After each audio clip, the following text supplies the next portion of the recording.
Elhamdülillahi Rabbil alemin. Vessalatu vesselamu ala nebina Muhammed ve ala alihi ve ashabihi ecma'in. Amma ba'd. Peygamber sallallahu aleyhi ve sellem sahih hadiste buyurur: "İnnel halale beyinun ve innel harame beyinun ve beynehuma umurun mustabihat."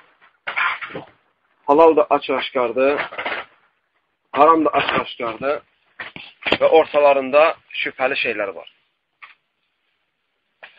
Baxın, İslam dini bəlli olan bir dindir.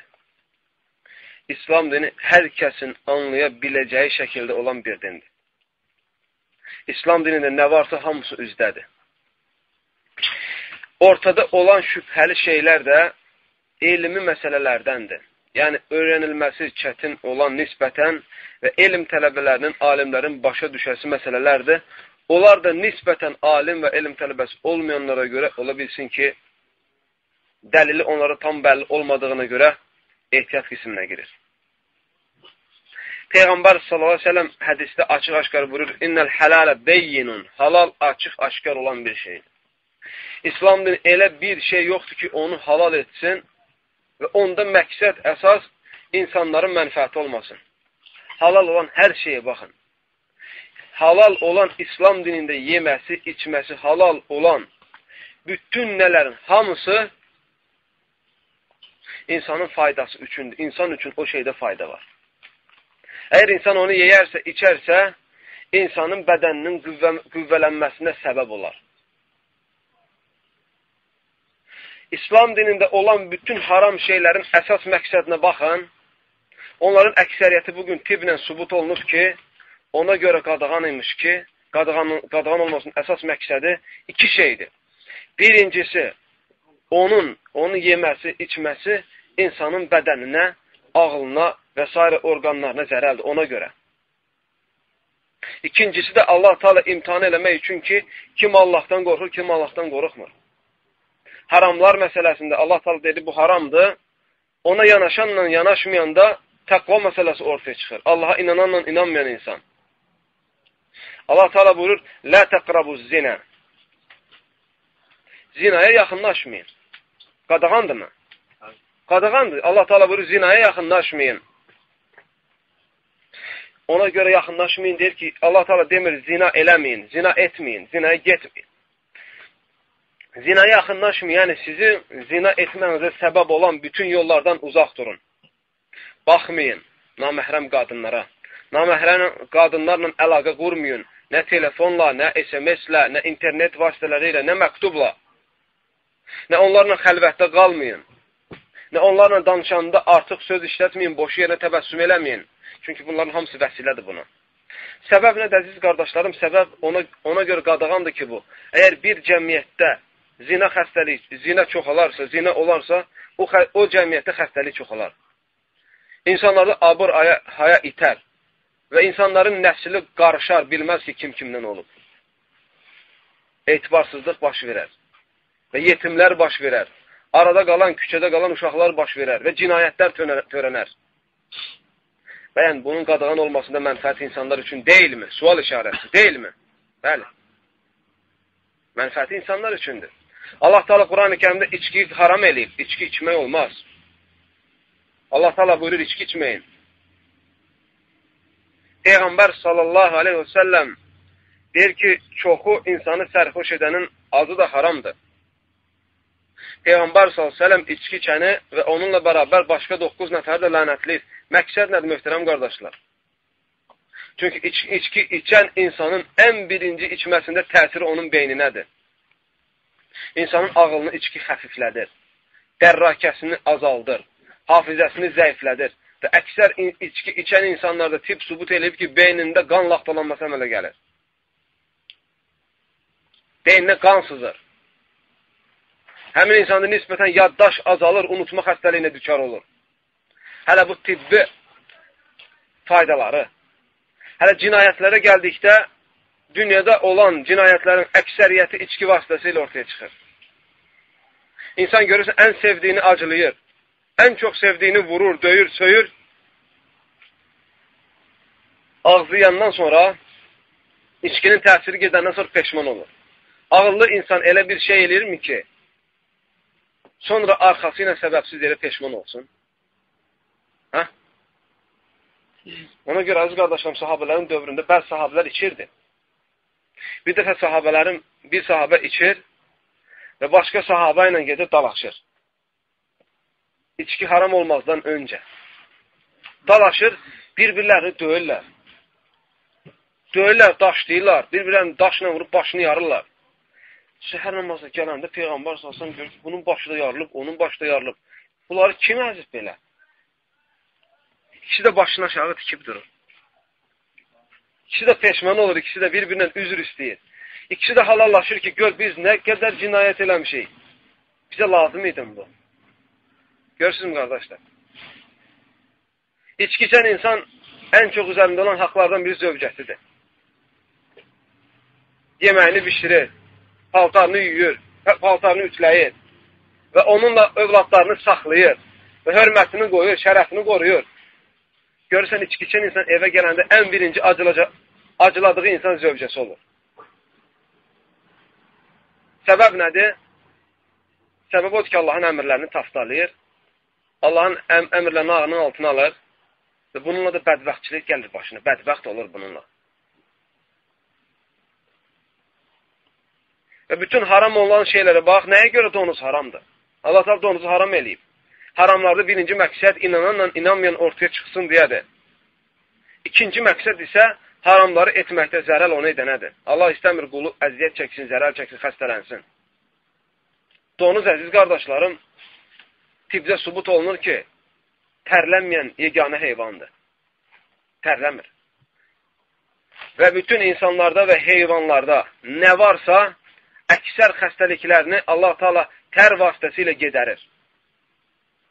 İnsan adətən xəstələndikdə, yemək yedikdə və yeməkdə zəhərin nisbəti çox olduqda və bədənin o yeməkdən götürə bilmədiyi faydalar çox olduqda, o yeməkdən sızan insanın xəstələnməsinə səbəb olan şeylər dəri ilə ət arasında toplanır.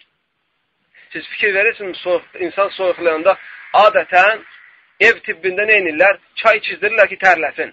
Ən birinci hadisə budur. Ayağını qızğın suya qoyurlar və üstünü örtürlər, qalın paltar geydirlər, tərləsin. Hətta canından çıxsın deyə. Bir çox xəstəliklər, əziz qardaşlarım, istər heyvanlarda, istərsən insanlarda olsun. Tər vasitəsilə Allah onu çıxardır insanın canından. Və bədəndə olan zərər verici mikroblar tər vasitəsilə axıb gedir. Tər vasitəsilə çıxıb gedir. Ona görə heyvan tibbində belə bir şey var ki, heyvan bəzi xəstəliklərə düşər olanda heyvanı qaçızdırırlar. İğnə vurmurlar, dərman içizdirmirlər. Heyvanı ancaq qaçızdırırlar.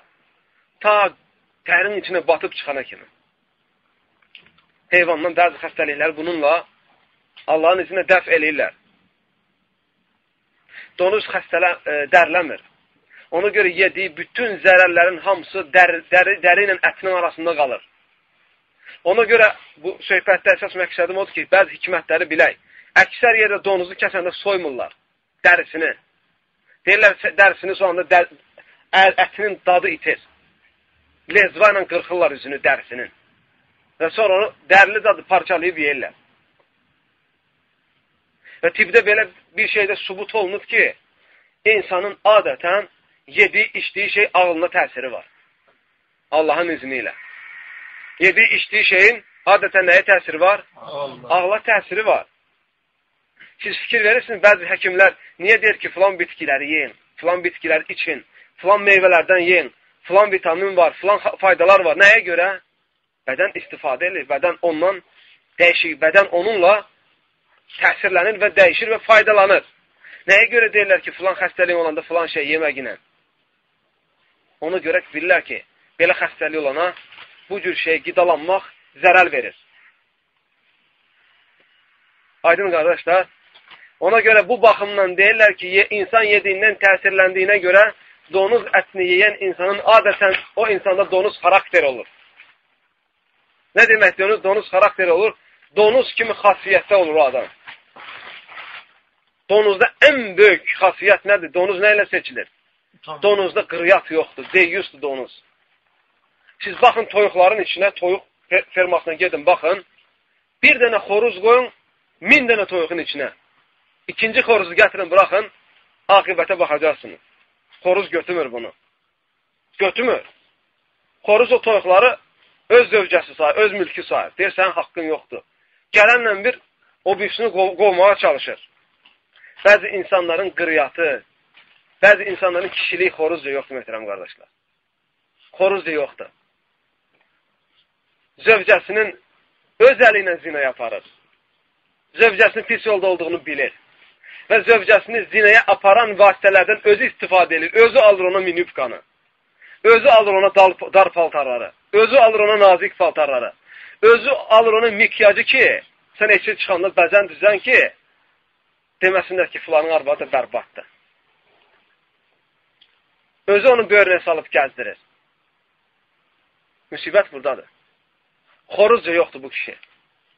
Bu adamda xoruz qeyrəti yoxdur. Siz inəklərə baxmışsınızmı? Adətən inək saxlayan heyvanlarda 2 dənə buğa saxlamırlar. 2 dənə vaja yoxdur. 1 dənə buğa saxlayırlar. Çünki bilirlər ki, 2 dənə olsa, nə inəklər sürülməyəcək, nə də bu ikisi bir-birini dincəltməyəcək. Vuracaqlar bir-birinin ikisindən biri öləcək. Nəyə görə? Çünki heyvan da olsa qıryat var. Başqasınınkine təhəmmül eləmir. Başqasınınkine təhəmmül eləmir. O kəslərə nə deyə bilərsən? Zövcəsinə paltar geyinə, fitnə, fəsad cəlb eləyən, insanların diqqətini, övratını vəqf eləyən bir paltarı böyrünə sala, toy məclislərinə para. Zövcəsi minlərlə kişilərin, yüzlərlə kişilərin qabağında rəqs eləyə, özü də oturub fəxrlə ona baxa. Maşına böyrünə mindirə, cəmatın içində gəzdirə, parkları çıxarda. Hamda bunun zövcəsinə baxır. Nə dərsən belə kişilərə? Sən buna dərsən ki, yox, sən o xoruzla, o inək kalçasından, inək vajasından qeyrətlisən. Xeyr, ona deyəcək ki, get ondan dərs al ginən, get xoruzdan dərs al. Get xoruzun tələbəsi ol, get inək kalçasının tələbəsi ol ginən. Bəlkə qeyrət götürürsən, get durumuna bax ginən. Donuzda, əziz qardaşlarım, bütün insanlarda, hətta ilanlarda belə, hətta quşlarda belə, siz fikir vermişsinizmi? Hər erkək dişi quşun bir erkəyi olur. Və o erkək onu himayə eləyir, ikisindən biri ölənə kimi. İkinci erkək onun yuvasına qona bilmir. Və övladlarını yedirtməkdə şərik olurlar. Bəzən biri gedir, biri qoruyur balalarını, bəzən biri gedir, biri qoruyur balalarını. İkinci erkək ora gələ bilmir. Əgər birdən erkək quş görsə ki, ona hücum eləyən bir başqa erkək quş olur, o dişi quş ona xəbər verir ki, filan belə hücum elədi. Erkək də səyahətə çıxar, onu axtarar. Onu axtarar vəsfi ilə ki, görən, sən kimsən ki, hücum eləyirsən.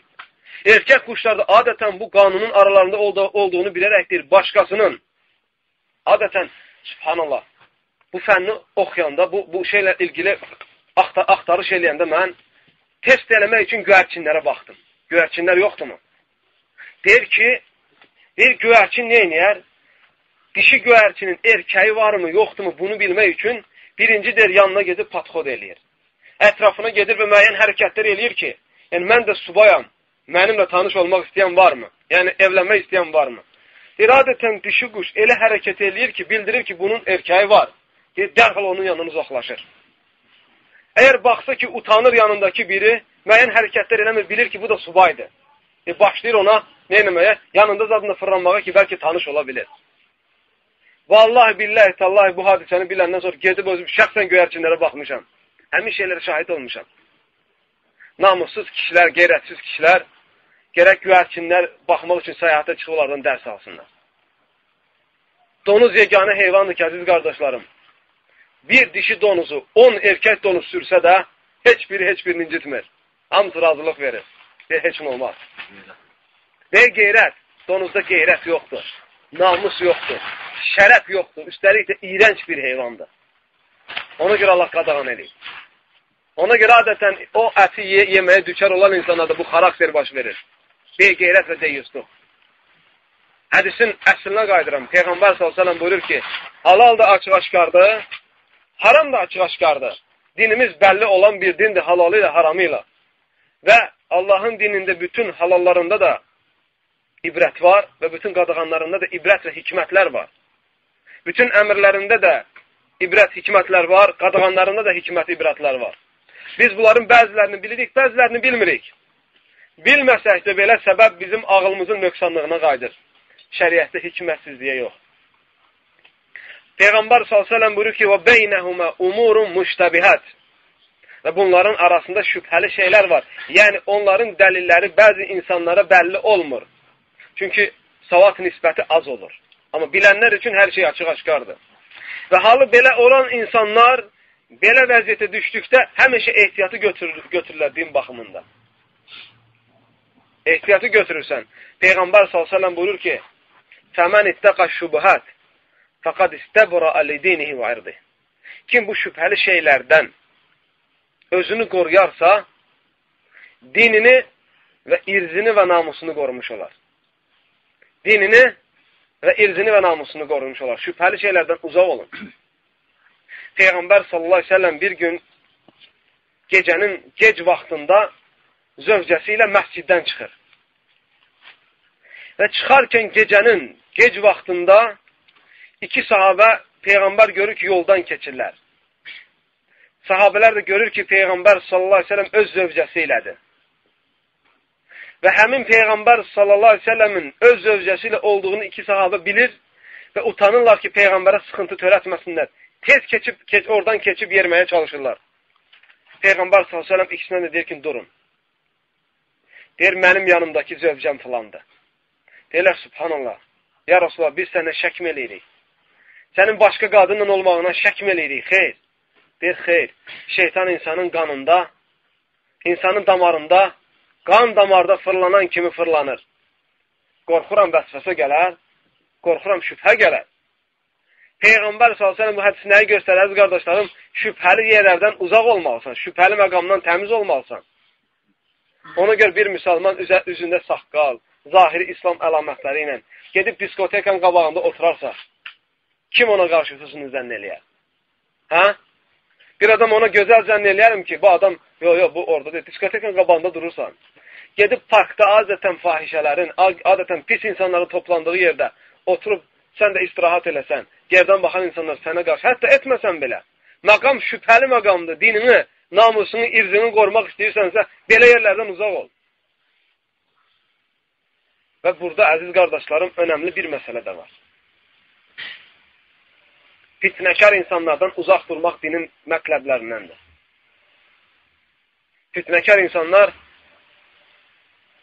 Fitnəkar insanlardan uzaq durmaq dinin mətləblərindəndir. Çünki bugün ən çox müşahidə olunan məsələlərdən biri nədir? Fitnənin çıxması səbəbi nədir? Bəzi insanların İslamı öz mənfəətlərinə görə işlətməsidir. Və bu şey o qədər yayılıb ki, qardaşlar, o qədər yayılıb ki, artıq belə desək, bəlkə şişirtmiş olmazıq, kör insanın da dərk eləyəsi səviyyədədir. Nəfs məsələsi şişib artıq. Nəfsə itaat eləmək, nəfsə ibadət etmək, nəfsin qabağında diz çöküb ona köləli etmək artıq bir çox dəvət adını daşıyan insanların ən bariz, ən açıq-aşkar sıyması olur. Problemdir bu. Elmlə vəsf olandan sormasına çox insanlar var, görürsən ki, həqiqətdə Allahın dininə deyir, insanları özünə dəvət edir, ətrafı çoxalsın deyə, hörməti çoxalsın deyə və müəyyən gəlirləri əldə etsin deyə. Bu şeyləri çox görmüşük, qardaşlar. İstərsən elm tələbəsi ol. İstərsən elm tələbəsi olmaq ilə öyrəndiyin və bildiyin hər şey Allah rızası üçün etkinə. Özünü aldatmaq ilə. Bu da şübhəli məsələlərə daxildir. O tərəfdən ki, bunu etmək səni aldatır. Sən bunu özündə hiss etməyin, buna göz yummağın sənin dinində və irzində ittiham olunmağına səbəb olur. Uzaq qal ki, ittiham olunmayasan. Burada dərsi dayandırıram. Və sallallahu aleyhi və səlləm və barik alə nəbinə Muhammed və alə əlihi və sahbihi əcmən. İxlasla.com saytı tərəfindən təqdim olundu.